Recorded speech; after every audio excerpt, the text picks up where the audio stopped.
Alright, so in this video, I'm going to solve the equation 3 to the power of 3x minus 3 to the power of x is equal to 720.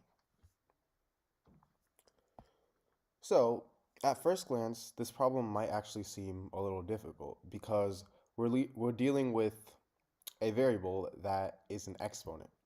Normally, x is a term like this, but this time it's an exponent, so that makes it a lot more difficult to solve. So obviously, I want to find the value of x. So for my solution, I'm going to first start with my equation here. So I have 3 to the power of 3x minus 3 to the power of x is equal to 720.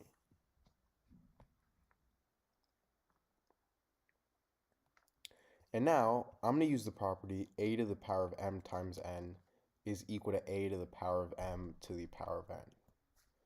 So I'm going to use this property on 3 to the power of 3x to rewrite it as 3 to the power of x to the power of 3. So now I have 3 to the power of x to the power of 3 minus 3 to the power of x is equal to 720.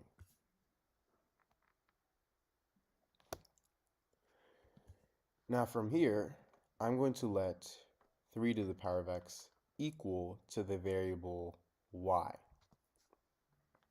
So this way, we don't have to really deal with it anymore because we're going to substitute in y for 3 to the power of x. And now, this makes this much more simple to solve. And then later, once we find the value of y, we can plug it back in here and then find the value of x. So our first goal is to find the value of y here. So now to do that,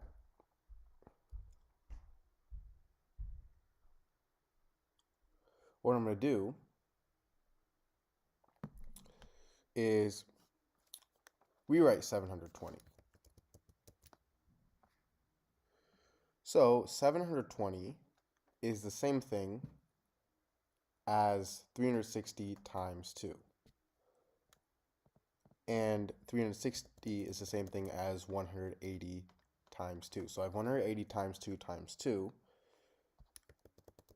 And now this is the same thing as 90 times 2 times 2 times 2, which is the same thing as 45 times 2 times 2 times 2. So I have 2 to the power of 4 times 45, which is the same thing as 9 times 5. Now 9 is the same thing as 3 squared. So I have 2 to the power of 4 times 3 squared times 5.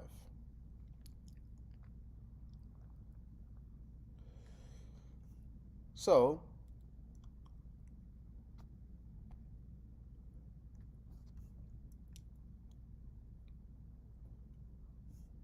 (720) is equal to 9 to the power of 3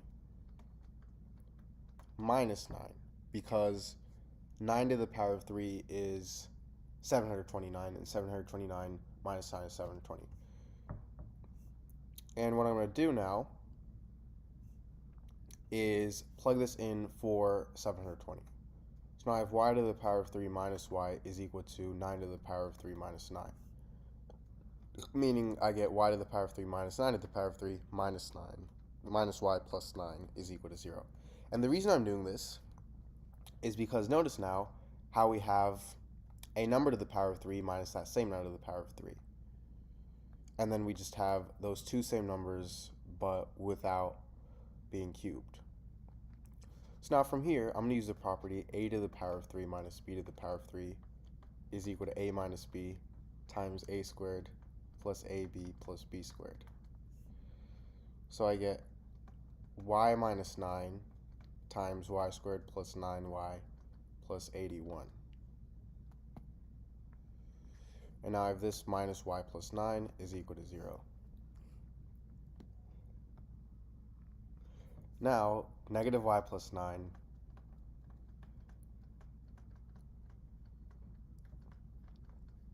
I'm going to rewrite this as negative of y minus 9. And from here, I can factor out y minus 9, because notice how both these terms have y minus 9 in them. So I get y minus 9 times y squared plus 9y plus 81 minus 1. So this turns into y minus 9 times y squared plus 9y plus 80. So now this gives me two equations. I have y minus 9 is equal to 0, and I also have y squared plus 9y plus 80 is equal to 0. So for y minus 9 equals 0, all I have to do is add 9 on both sides, and I get that y is equal to 9. Now for y squared plus 9y plus 80 equals 0, to solve this, I'm going to use the quadratic formula, which is negative b plus or minus the square root of b squared minus 4ac all over 2a.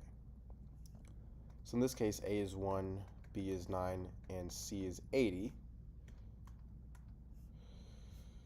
So I get y is equal to negative 9 plus or minus the square root of 9 squared, which is 81, minus 4 times a, which is 1, times c, which is 80, all over 2a, so 2 times 1. Now this turns into negative 9 plus or minus the square root of 81 minus 320 over 2, which is equal to negative 9 plus or minus the square root of negative 239.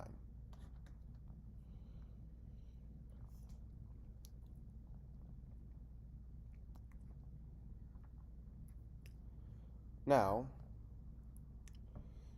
239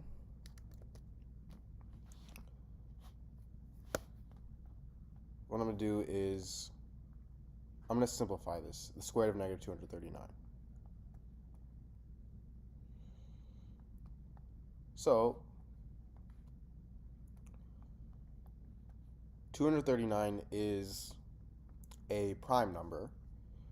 So what I'm going to do is rewrite this as the square root of 239 times the square root of negative 1 over 2.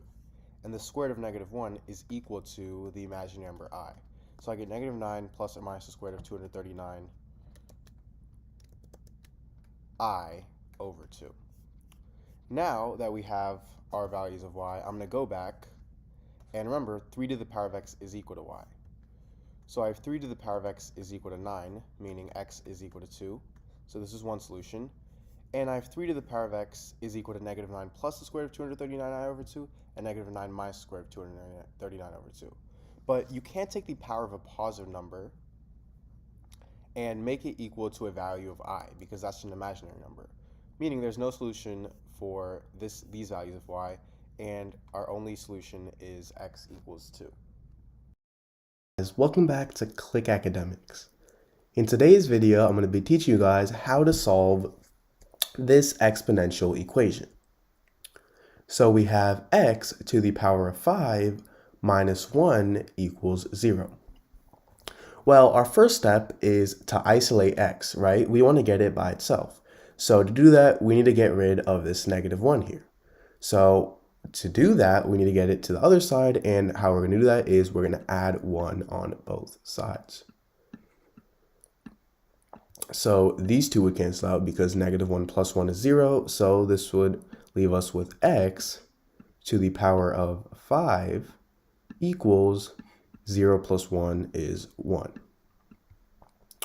So now that we have this, well, we want to get rid of this exponent here. We just want to get x by itself because that's our goal, finding the value of x, right? So to get rid of this exponent, we got to do the opposite of it, which is finding the root of it. So because its exponent is 5, we're going to put this term to the root of 5. And that would result in both of these two canceling out because remember, these two are opposite and opposites cancel out. Just like minus 1 and plus 1, these two cancel out. So what we do on one side, we do on the other side. So we're also going to do the root of 5 on this side. Well, this x to the power of 5 to the root of 5, well, this is the same thing as x to the power of 5 times 1 over 5, right? because the root of 5 is also 1/5. The square root is 1/2. So what this number is, that's just 1 over that number. And 5 times 1 over 5 is equal to 1, right? So this is x to the power of 1, which obviously equals x, equals the square root, 1 to the root of 5. Well, 1 to the root of 5, this is the same thing as 1 to the power of 1/5. And 1 to the power of anything is simply 1, because that's just how it is. So this is 1. And x to the power of 1 is x. So x equals 1. And this is our answer. Now, why don't we try plugging this in to our original equation? So if we substitute in 1 for x, we get 1 to the power of 5 minus 1 equals 0. Now 1 to the power of 5 is 1, so we get 1 minus 1 equals 0. And 1 minus 1 is obviously 0, so we have 0 equals 0. And because this is right, we know that x equals 1.